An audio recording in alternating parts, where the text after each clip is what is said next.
Welcome into the Wiltfong Whiparound with Steve Wiltfong. Today's Monday, February 3rd, and I am your host, Josh Newberg. So, recruiting is officially in a dead period, which means for the month of February, no face-to-face contact, no on-campus events, none of that going on, but they can text, they can talk on the phone between coaches and recruits. So, the calendar went dead on Sunday night, and schools all weekend were busy hosting top recruits until the final minutes. We got the best insider in the business, Steve Wiltfong, on the show, and we're going to break it all down. But first, Wiltfong Whiparound listeners, do me a favor right now and hit the subscribe button to the On3 Recruits channel. All right, let's bring in Steve Wiltfong. And Steve, before we hit 2026 big visits, we got to wrap up 2025. There's a couple names here that we're going to cover. I want to get the final intel. We're less than 48 hours from National Signing Day. So let's start with Ty Haywood. And my question to you is, can Michigan close on the highest rated uncommitted prospect on the board, Ty Haywood? They absolutely will. I love where the Wolverines stand with Ty Haywood. Took his official visit 2 weekends ago. Sharon Moore, Grant Newsome, Sean McGee, and staff members went down there right before that. All the intel heavily favors Michigan to add Ty Haywood to a class that includes Bryce Underwood and offensive tackle Andrew Babalola. The Wolverines sit at number 9 in the On3 recruit standings right now. Could finish number 6, Josh, with Ty Haywood. All right, let's talk about edge Zahir Mathis, top 150 recruit. And Steve, it seems like we have a huge momentum shift here. Do you still like FSU, or has your opinion changed on where Zahir Mathis is going to sign on Wednesday? Well, we kind of forecasted this momentum shift, didn't we, on a recent episode of Wiltfong Whiparound? We said we liked where Florida State stood, but Maryland getting that last visit loomed large. And right now it's looking like some Mike Loxley Terrapins magic here with Zahir Mathis. I have an On3 RPM in favor of Maryland Monday morning, but he's going to talk to Florida State on Monday night. The Seminoles are going to make another pitch here, so we'll see if FSU can flip it back for Zahir Mathis. But right now, Maryland is looking strong coming out of a weekend official visit, and it is down to those two programs. There's been some Virginia Tech talk. There's been some UCLA talk. He's a former Ohio State commit that visited Penn State during the season. There was some Michigan talk, but it's coming down to Maryland and Florida State. Maryland snagged the momentum away from the Noles over the weekend. Can Mike Norvell and company get it back tonight? We'll be monitoring that up till Wednesday's announcement. Yeah, a lot of twists and turns in this one. I mean, at one point it was FSU Michigan. We thought, maybe some other teams would get involved, like a Maryland. You had called that from a couple weeks ago. Watch out for Maryland, and here comes Coach Loxley and his staff. We'll see. This is a really heated recruitment getting down to it. Let's talk about Onis Konanbanny. He's a DB that's been committed to Tennessee, but did not sign with the Volunteers during the early period. And now heading into Wednesday's National Signing Day, it seems to me, Steve, like the Gators are the team to beat for the Tennessee commitment. Do you see the Gators as the leader heading into signing day? Yeah, spatula season is upon us one more time for Onis Konanbanny. Took a shadow day visit to Florida earlier in January. I almost said earlier this month, but it's February, Josh. And he did a shadow day with the Gators, which was the final thing, right? Getting back to Florida, seeing what a day in the life of a Gator football player would be. Loves Coach Will Harris, loves Coach Billy Napier, the direction of that program. The vote of confidence given to Coach Napier and that staff during the season was huge in the recruitment of Onis Konanbanny. We like Florida. Final decision coming on Tuesday, and it's trending towards Gainesville. Wow. All right. Now, we got a really intriguing recruitment here. Not one that even a week ago, I wasn't sure this was going to happen, but Javari Flowers, he is a reclassified from 2026 to 2025. Last Wednesday, he goes to Miami Northwestern. So he is now set to, he's not going to sign. Break this down for us. Yeah. So Javari Flowers, he was outstanding during practice and during the Under Armour All-America game, one of the best defensive backs in the land, regardless of recruiting cycle. He was a 2026 recruit that recently made the decision to become a 2025 recruit. Yes. Yeah, it's all running together. So he's in the 2025 class. Georgia offered him right after the Under Armour game, And he that was an offer that really resonated with him. He visited this past weekend for the first time, loved everything about his trip, talked about the development track record, the players being like-minded, being on campus. He really felt at home at Georgia. So Georgia becoming more than a dark horse in this recruitment. Obviously, the on-3 RPM is on local Miami. There was a lot of buzz around the Hurricanes coming into the Under Armour game when he was a 2026 recruit. But Florida, Florida State, Syracuse, and Georgia are 4 other programs that he has a keen eye on. He's going to take his official visits in the spring and set himself up to enroll in the summer and get ready for fall camp with the school of his choice. Miami, a lot of buzz coming into the new year. Georgia giving him a lot to think about. Gators, Seminoles, Syracuse, Orange still battling for Javari Flowers. You think they all get official visits in the spring? I think that most of them will. Most of them will get official visits. I don't know what the calendar looks like to fit all 5 in, but he's been talking highly about all those programs. So we'll see what happens. All right. We got one more 2025 prospect we got to talk about, and that is AJ Tuitele. He signed with Washington State, but when Jake Dickert left to become the head coach at Wake Forest, he reopened things. So, Steve, who's trending here? Well, he's On3's number 1 ranked player in Nevada, top 150 prospect overall. He is an intriguing recruitment down the stretch. My On3 RPM remains on USC. Talking to sources again Monday morning, I like where the Trojans stand to add AJ to their class. This is USC class. Very heavy on the defensive side of the ball. Lincoln Riley went out before the season, hired Deontin Lynn as his defensive coordinator, one of the most pivotal coordinator hires in college football. Now he comes back for year 2. They're bringing in a really talented class on this side of the ball, and they want to end this cycle with Tuitele in the fold, and I think that they ultimately land him. They're battling Arizona, Washington, and UNLV, but sources still indicate that USC is in a really good position to land him. And they have the nation's number 15 class coming into National Signing Day. All right. Some major developments still with the 2025 cycle. You guys in the comment section, you're the real recruiting experts. Where do you guys think they will land on signing day? Let us know. Only 48 hours to go. All right, let's turn the page to 2026, and we're going to start with the number 1 overall player in the On3 industry rankings. That's offensive tackle Jackson Cantwell. And Steve, this weekend he made some noise. He chopped his list of schools down to a final 6. Georgia, Miami, Missouri, Michigan, Ohio State, and Oregon are the finalists for now. Who's to say he doesn't make another cut? But right now, the number 1 player is working with a top 6. Steve, take us behind the scenes of this one. Yeah, well, George has been a front runner the entire process for Jackson Cantwell, from Kirby Smart to Stacy Searles, the pedigree on the field, the track record of player development, particularly on the offensive line, a like-minded culture and style of play. Georgia remains one of Jackson Cantwell's favorites, and one I'm keeping a close eye on as he starts to line up his official visits, aiming to make a college decision before his senior season. We've talked about it on several whip-arounds. Oregon is a program we've been keeping a close eye for Jackson Cantwell. Dan Lanning, the family has really hit it off with him. He is from Missouri, so that connection helps. Jackson has a great relationship with offensive line coach Alik Terry, Will Stein, and Dan Lanning recruiting the entire family. Look, Jackson Cantwell is one of the top throwers in the country as well. He's making a football decision, but track and field's a cherry on top. Oregon and the opportunity to play 2 sports at Oregon for 2 high-profile programs. Also exciting. Oregon and Georgia are 2 programs that have a great shot to land Jackson Cantwell. Don't sleep on Michigan here. I think the visit in December, talking to Sharon Moore, Grant Newsome, Michigan, the way they like to run the football, the Joe Moore Awards for the offensive line, the way they develop that position.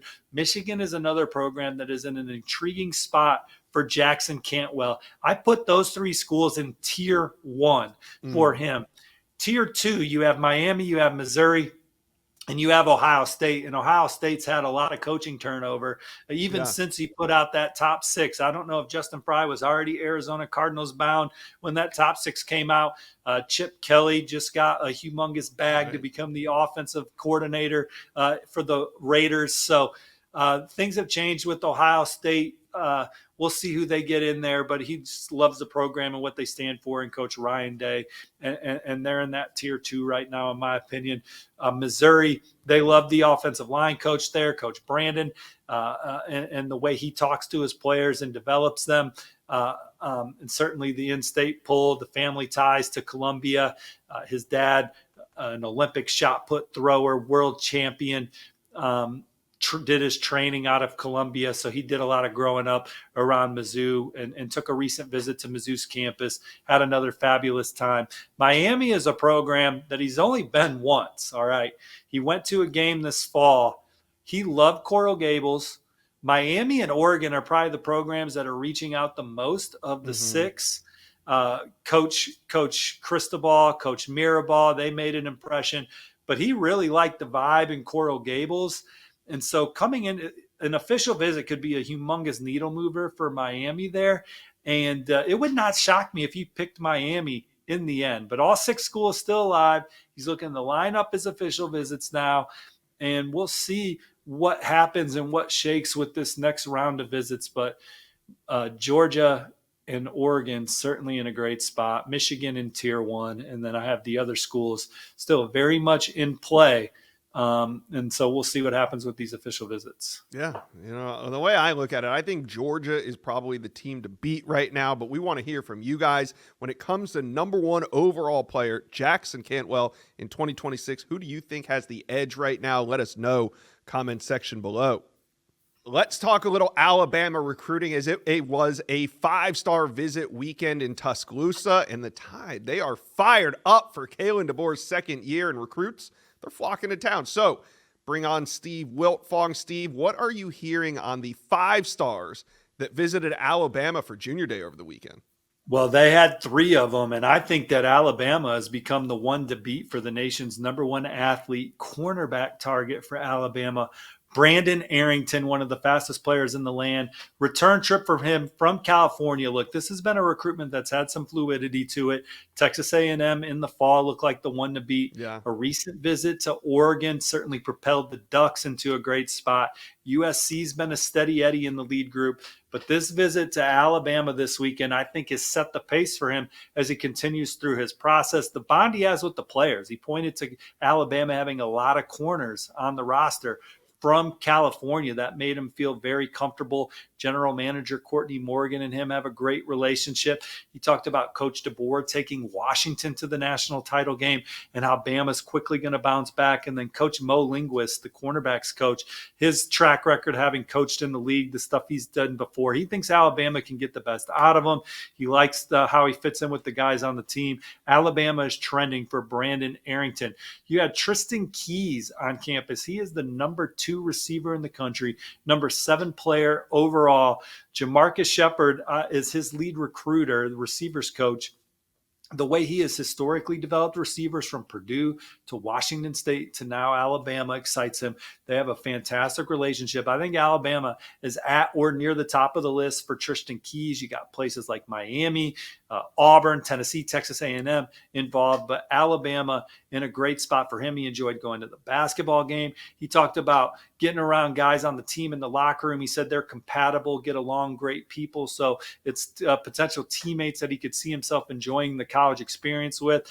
And he just talked about them being a winning program. He talked about them getting young players on the field like Ryan Williams. He talked about their standard being high. So they always have great O-linemen. They like to throw the football and be dynamic in that stretch. He just really thinks it's a place he could produce and grow at. And then the third 5-star on campus was the number 1 player in the state, number 12 player overall, Anthony Tank Jones, edge rusher.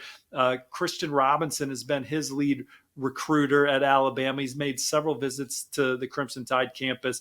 The development, the connections, it feels like home. His relationships are strong there. So Alabama, they have a great chance to keep Anthony Tank Jones home and playing for the Crimson Tide.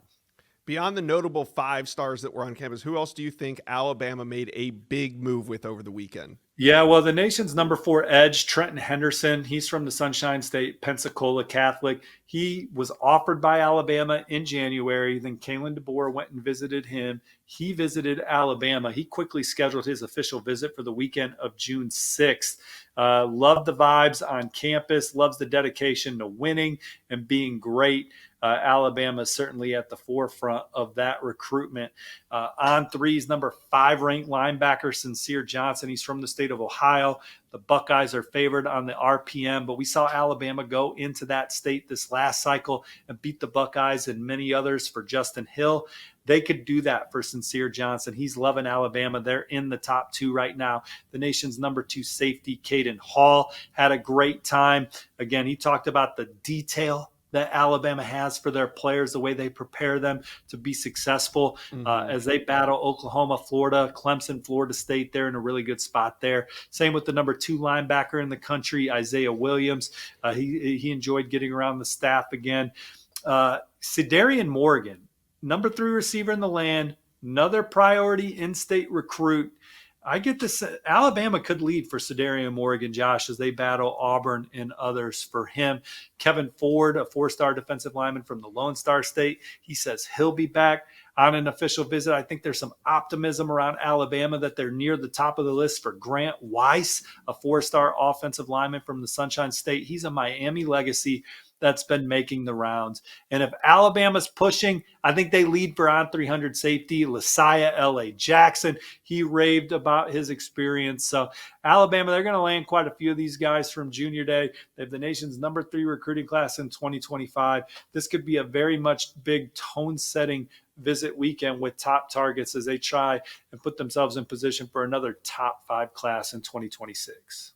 All right, let's talk a little USC recruiting. The Trojans, they currently have the number 2 ranked class in 2026, and this weekend they had a massive visit weekend. So we're going to break it down. Now, heading into the weekend, we all knew number 1 wide receiver Chris Henry Jr. was going to be there, but Steve, we did not see Jonas Williams, the 4-star quarterback who is committed to Oregon, showing up at USC.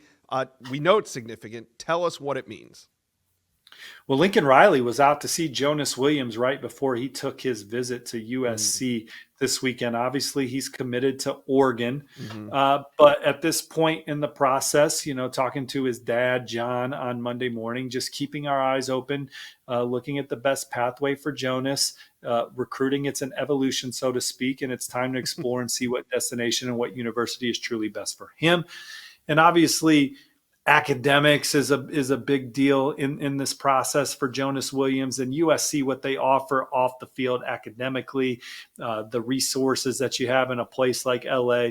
They were very impressed, certainly what Lincoln Riley has done with his track record with quarterbacks, offenses, Heisman trophies, number 1 overall picks.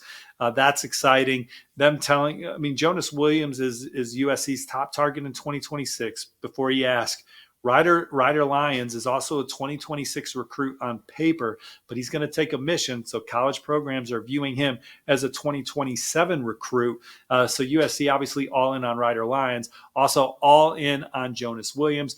But the academics, the alumni, the resources in LA, Lincoln Riley's track record at the position, the way they're hitting it off, USC has a chance to flip Jonas Williams, and things are certainly trending up. Now, Oregon, they are still in regular communication led by Will Stein. They're keeping him abreast of all the things happening as they are also recruiting Jared Curtis.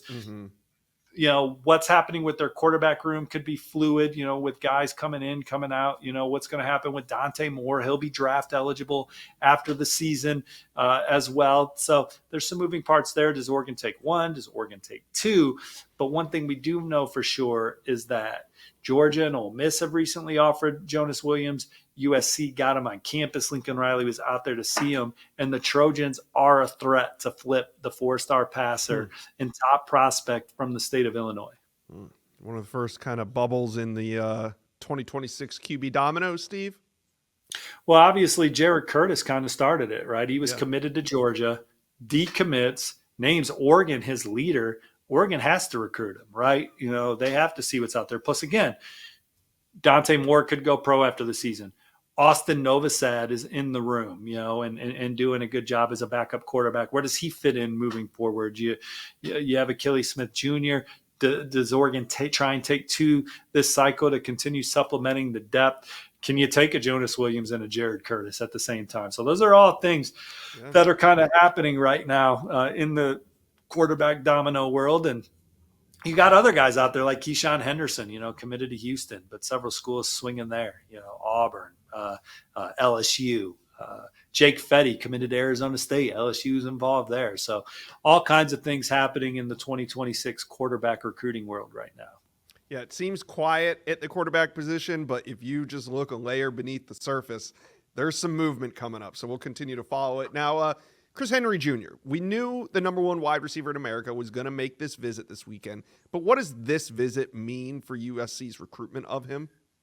I think Chris Henry Jr. is just continuing to go through his process and dot I's and cross T's and make sure he's making the right decision for him, which is Ohio State. He's committed to the Buckeyes. Saw him in January at the Battle 7v7 South Florida event. He said it's going to be tough to flip him from Ohio State with what they've done historically with receivers under Brian Hartline, the way they prepare them to be successful in the NFL. Because not only are these Ohio State receivers getting drafted high, they are playing at a high level in the NFL. They're some of the best wideouts in the league. And so that being prepared to go into your professional career is why he's locked in with Ohio State. Never mind the offense, the chance to make plays, play for a national championship. I think it's going to be tough to flip him from Ohio State. Oregon certainly trying and giving him a lot to think about. He was at Oregon 2 weeks ago. USC, LSU, some of the other places that he is keeping warm. But that's going to be a tough one for USC to flip. And I think people that spent time with him over the weekend feel that way as well. All right, Steve, who else did USC make a big impression on over the weekend? Because there was a ton of guys out there. Yeah. Where do you begin? I mean, You start with the commits, right? USC is the number 2 class in the country. They have a chance to finish number 1, but you got to keep these blue chippers in the fold. Number 2 linebacker Xavier Griffin, number 2 cornerback RJ Simmons, number 5 cornerback Brandon Lockhart. They all had fantastic visits to USC over the weekend. Deshaun Rideau, top running back in the state. I still like my on-3 RPM for USC there. Tom Topulai is committed to Oregon. USC is going to be a factor for him the whole way. Vance Spafford is an electric receiver for Mission Viejo. He is committed to Georgia. USC gets him on campus this weekend. Talked to a source that said he seems pretty happy here. So we'll see what happens. Trent Mosley's an on-300 receiver. His dad played football at Notre Dame. Notre Dame and USC are battling. He had a great visit. He is at the top of USC's board. He's another that I could certainly see ending up at USC. Devon Benjamin, the number 3 corner in the country, fits in with the other guys committed. He's kind of a close to the vest guy, but no question USC's in the top 2 or 3 for him as things stand now. Malik Brooks, if they're pushing for him, I think they land him on the defensive line. Edge rusher Samodi Kedianga, anytime he comes to USC's campus, he has a great experience. USC's in the top 2 or 3 for him with Notre Dame, Oregon, and some others. Same with linebacker Talanoa Ely. He is the number 3 linebacker in the country. That looks like it's shaping up to be USC and Oregon for Ely, but USC giving him a lot to think about. Let's talk a little UF recruiting. Another weekend, another strong group of visitors in Gainesville, and it seemed like this final junior day before the dead period was a smashing success. Steve, what are your sources saying on how the Gators did? Well, I covered the Florida Shadow Day on Friday, and we talked about it at the top of the show with Onis Konanbanny, who's a 2025 recruit currently committed to Tennessee. We're expecting him to flip to Florida this week before it's time to put pen to paper and then move on to the next chapter. Onis Konanbanny, we like him to flip to Florida. He did his Shadow Day with the Gators in January. Florida did another Shadow Day on Friday with a lot of their top targets on campus. The nation's number 4 edge rusher, Trenton Henderson, was part of that deal. He loves Coach Mike Peterson. Him and they have a great relationship. He called Coach Peterson one of his favorite coaches.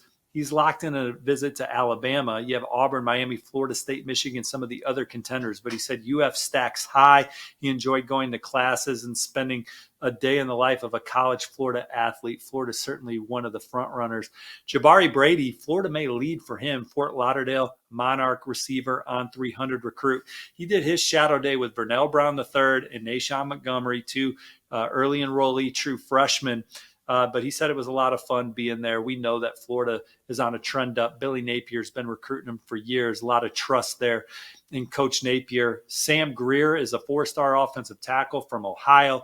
He had been to Florida before. He loves how Coach Sale and Coach DeCoster, both are good at developing O-linemen, and their experience in the NFL is great. He shadowed Jake Slaughter, had a really good time. He will be back for an official visit to Florida. Caden Hall, the nation's number 2 safety, spent time with Coach Will Harris and Coach Sunseri, enjoyed watching workouts and being around the players. Florida is one of the front runners for Caden Hall. Same goes for on 300 safety Aiden Pouncey. Florida is definitely one of his favorite programs. Braylon Womack, Florida's trending up for the number 3 safety in the land. He was there on Saturday and Sunday, talked to his dad after. They really loved the addition of Coach Sunseri in that secondary. So Florida moved the needle with a lot of these guys with their shadow day. Someone asked me on our Florida message board if this is something a lot of other programs do, and I said not yet, but I do think in a duplication world, we will see more programs duplicate what I think is one of the cooler recruiting experiences that Florida sets up for their program, or to give insight to their top targets. And Will Griffin, their quarterback commit, he did a shadow day back last year with DJ Lagway, and now he's committed to Florida, and ultimately going to back up DJ Lagway and help push that room. All right, let's talk some Nebraska recruiting. Matt Rule and his staff lined up a big visit weekend out in Lincoln, couple important flip targets on campus. Steve, what are your sources saying about Nebraska recruiting? Well, Nebraska had quite a few top targets on campus as they look to set the foundation for who they're really going to push for in this 2026 cycle. Jordan Campbell is the number 4 linebacker in the country. He's committed to Miami, but he talked about the energy around Nebraska's program, how much the staff cares for their players. He said the facilities were impressive, but the way they treated me and my family really stood out. He toured the facilities, met with the coaches, sat in on meetings, got one-on-one teaching. The time with the players gave him a good feel for the program. Seeing everything in person, having those conversations helped a lot, he said, and his interest is real. And they're in the mix for sure moving forward. Devin Jackson is a defensive back committed to Florida. He said the environment was great. The campus and facilities were outstanding.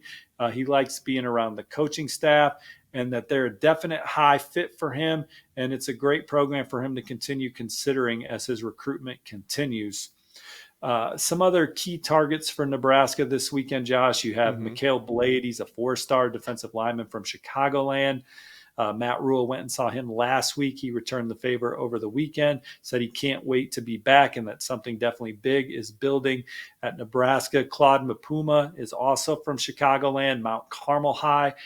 This was a return visit after experiencing a game in the fall. I think Nebraska is one of the front runners, if not the early favorite for him. Kelvin Obat, offensive tackle, top 10 player at the position from Idaho. He visited Nebraska, loved his experience, again, loves the trajectory of the program, the emphasis on the offensive line. I think USC or Nebraska is one of the front runners with places like USC and Oregon for Kelvin Obat. Can they flip the script and get on 300 athlete Ryan Mosley away from Georgia and South Carolina? They gave him a lot to think about this weekend. He was another one of the headliners on campus. I still think Nebraska is the one to beat for in-state linebacker Jace Reynolds, and I think Nebraska is setting the tone early in the recruitment for 2027 in-state offensive lineman Matt Erickson. Let's talk a little Georgia recruiting as the Dogs are set to finish with the number 2 class in 2025. But they're pushing for the number 1 class in 2026. And this weekend, big junior day in Athens. Steve, what's the latest buzz? Well, Josh, you mentioned it. Georgia, number 2 class in 2025. We talked about it some at the top of Whip Around, but Javari Flowers on 300 2025 cornerback. He was one of the headliners on campus. A recent reclassification. He is now in 2025. Georgia offered in early January, and they are making a fast and furious push here as they battle local Miami, Florida State, and Syracuse, among others. Travaris Robinson, T-Rob, is leading the charge in this recruitment, but he said he loved everything about his visit to Georgia, how everyone in the program loves and trusts the process, and the development really stands out to him. He said he learned some great things from the coaches at Georgia. They're trying to add him to that number 2 class in 2025. In 2026, you have the nation's number 4 safety, Jaira Edwards, on campus. He said the experience was like no other at Georgia. Being on campus was amazing. Seeing how the players get sent to the league from Georgia is crazy. He said Georgia is definitely a top school in his recruitment. Carter Scruggs is an on 300 offensive lineman that has had a lot of Clemson, Michigan, Penn State smoke around him. He said his experience was amazing. The ability to compete for national championships every year. After this visit, Georgia is definitely a top school for him. Same goes for on 300 cornerback Caden Harris. Wouldn't be surprised if Georgia's setting the pace for him. I think they are setting the pace for in-state receiver Deion Thomas. Right now, Kenneth Goodwin's a 4-star linebacker from the state of Georgia that loved his visit to campus. James J.J. Johnson, an on 300 defensive lineman from the Sunshine State. I could see him ultimately ending up at Georgia. He talked about being developed by the best at that position. Malcolm Gaston's an offensive lineman from South Carolina that says that Georgia is his top school right now. I still think Georgia's the one to beat for Carter Lucky.